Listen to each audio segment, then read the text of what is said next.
lang kayo ng konting dahilan kung bakit ito yung ginagamit. Actually, based on ano lang din naman, sa pag-aaral ng konti, um, ang LED, ng mga television, and compared to projector, is mas mabuting gamitin ng projector. Why? It's because yung mga LED na ginagamit natin, television, lalo na kung may baby tayo, yung mga LED na yan, meron yung blue light exposure. Ano yung blue light exposure? It's like exposure to the sun. Walang pinagkaiba yung blue light na yan. Kung nakikita natin sa mga LED TV, sorry, pasintabi sa mga LED.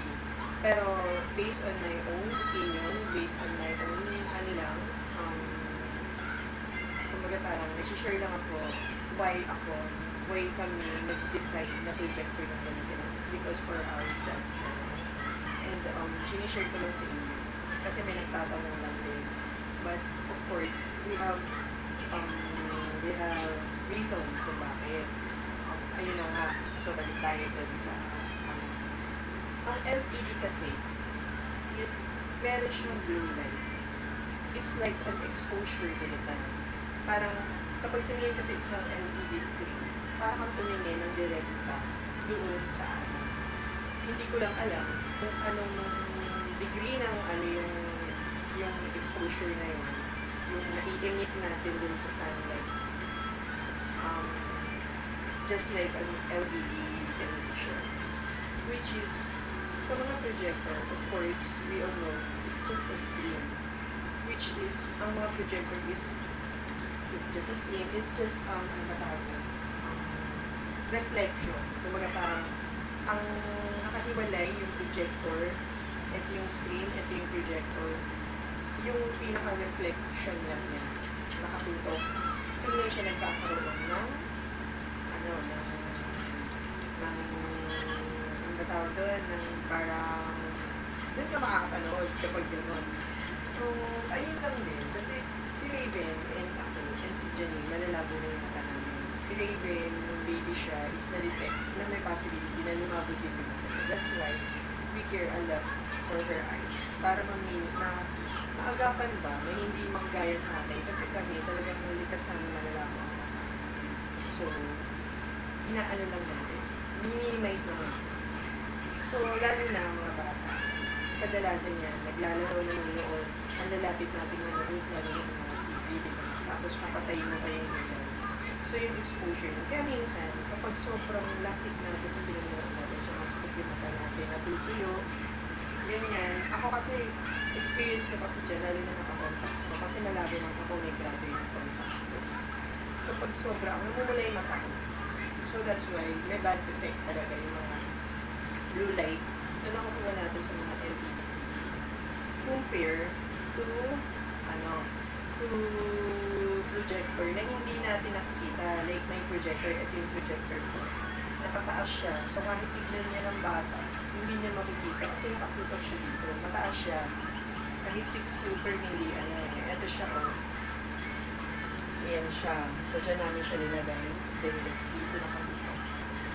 Nung nasa taas kami, ang advantage pa nun, kahit anong screen yung gusto mo, kahit gano'ng kalaki, 1 inches, kasi itong projector na nabili namin, up to 120 inches na screen, kaya. So kahit ilayo namin yan, lalayo mo lang yan, tapos lakihan mo yung screen. So ang nangyayari pa nga before, ang nabili lang namin is 65 inches na projector screen. Pero hindi kami, nabibitin kami, kasi ito siya. Ito yung pinaglagyan namin, yung TV rack namin. So, parang hindi kami kontento. Parang mas gusto namin mas malaki. So, in-order namin siya sa Lazada. Pero, nung hindi nga kami na-satisfied dun sa laki niya, kinota ko yung seller. So, ang ginawa na lang namin yung seller is, dinagdagan niya na lang, which is 75 inches, I guess, itong projector screen. Pinalitan niya, pero kami nagpalala mo. Kaya ang layo niya. So, gumastos din kami ng around 700 doon sa lalamog lang. Ito projector screen. Pero libre naman. Just yung size, libre naman. So, nakakatuwa lang din. So, ayusin ko lang yung affiliation ko. I-post ko yung link kung saan ko binili. kung saan namin bibili yung projector. Tsaka yung projector screen. Magkaiba kasi siya. So, yun namang projector na ginagamit namin is malinaw siya talaga. And it's just a normal TV lang din naman. May Bluetooth, may Wi-Fi, makakanood ka Netflix, YouTube, and lahat. So, it's just a normal smart TV. Ganun na yung mga projector ngayon eh. Unlike yung mga projector dati, ano lang, iyaan mo sa laptop, mga ganyan. Pero ngayon hindi. Naka-built-in na sa kanya, parang smart TV na rin siya. So, yun yung reason. So, disclaimer lang, I'm not an expert. And hindi ko sa sinisiraan na LED, it's just my own opinion. Disclaimer lang, it's just my own opinion. Kumbaga, meron din naman kaming LED TV, pero hindi namin dito nilagay because most of the time is nandito kami sa sala, nanonood kami ng movie. So we prefer, this is our own preparation. Kumbaga, prefer namin gumamit ng projector instead of LED TV. Again, opinion ko to and this is our own preparation. Yun yung gusto namin. Because may advantage sa amin ang paggamit nito. It's because nga hindi expose yung anak namin, hindi kami expose sa sobrang sa blue light exposure na binibigay ng LED TV. Ayun. So, ayun lang naman para sa amin. So, again, ayan, din ko siya pinuwesto.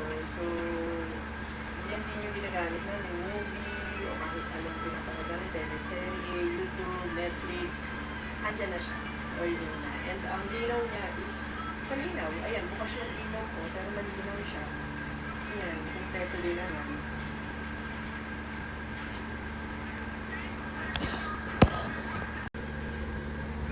Kompleto din naman siya. Meron rin naman siyang Netflix, may YouTube. Ayan, lahat naman ma-access mo sa kanya. So, itong aking, ayan nga, lampas pa siya eh. Pero, may autofocus naman to. Kumbaga sa medyo i-set lang ng autofocus para sumakto siya dito. Kasi, ayan medyo nakaano siya. Medyo lampas lang ng konti.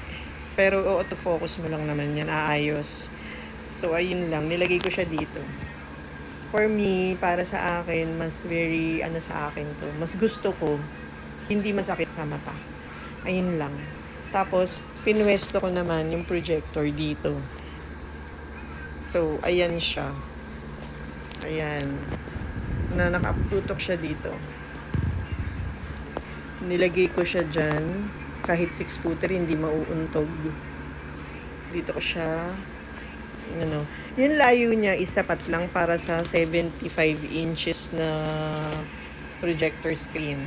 Pag gusto namin na mas malaki yung projector screen, example 100 to 120, kaya pa nito. Pero ilalayo mo na siya. Mas malayo na, kumbaga i-adjust mo lang siya para mag-wide yung screen na sakop niya. Ayun lang naman for now. So, aayusin ko lang yung affiliation ko. Kasi gusto ko rin mag-affiliate. Kasi pag bumibili kami ng gamit, di ba? Sayang din naman, may mga commission din yun. Ayusin ko lang yun. Ipopost ko kung saan nabili yung projector screen. And yung aming ginagamit na projector ngayon. Okay, yun lang muna. Bye! Thank you for watching!